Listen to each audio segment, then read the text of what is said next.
বিদেশে জিয়াউর রহমানকে Iraq Iran যুদ্ধ রাখছিল, সেই যুদ্ধের মধ্যস্থতা করতে তাকে পাঠানো হয়েছিল। সৌদি আরবে, ওমানে, ইরানে, ইরাকে চাকরি করে টাকা পাঠায়, তাই না? সেই টাকা দিয়ে কিন্তু আমরা বাবুগিরি করি। প্রতিটি কলকারখানায় উৎপাদন বন্ধ হয়ে গিয়েছিল, সেই কলকারখানাগুলোকে খুলে দিয়ে 3 শিফটে কারখানা চালু করার ব্যবস্থা করলেন। তিনি গ্রাম থেকে গ্রামান্তরে পায়ে হেঁটে খাল খনন কর্মসূচি গ্রহণ করলেন। যে নদীগুলো, খালগুলো মরে গিয়েছিল, এই দ্বারা স্লোগান পড়াগুলো চলবে, সারাদিন শুধু স্লোগান দিলে রাজনীতি হলো। শহীদ যা করছে তা করতে হবে। কয়জন আজকে কোদাল ধরো, আমি দেখবো যে কয়জন আজকে এই পরিষ্কার করার জন্য আমরা নাম জমাই।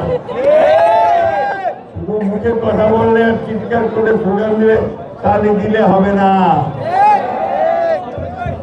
শহীদ জিয়া যা করেছে আমাদেরকে তাই করতে হবে।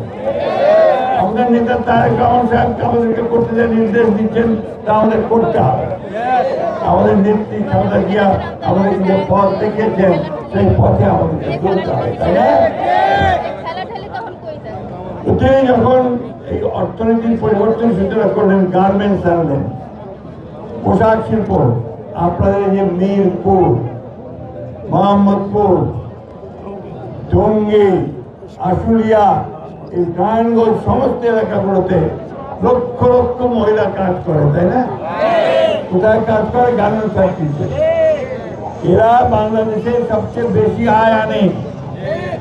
বিদেশ থেকে ডলার, সেই ডলার নিয়ে আসে তারা। ওই ডলার নিয়ে আপনাদের উন্নয়ন হয়।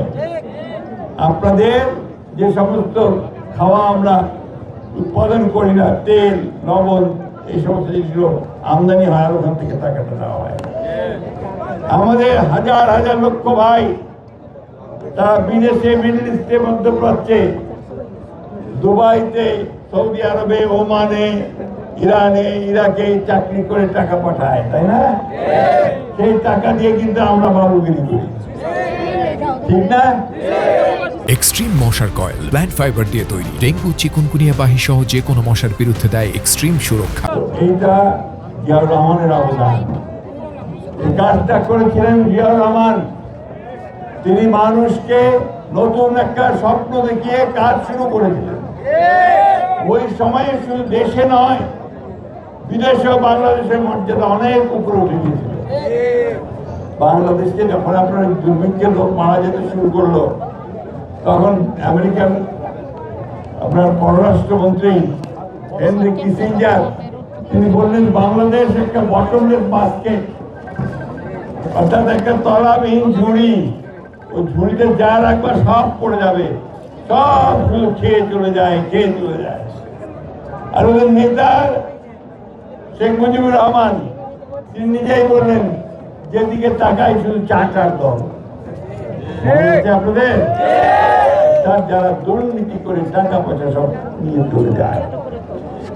তিনি বললেন, অনেক কম্বো রাষ্ট্রীয় সেসব বিদেশ থেকে বাংলাদেশের জন্য সব কম্বল আমরা নেতারা চুরি করলো।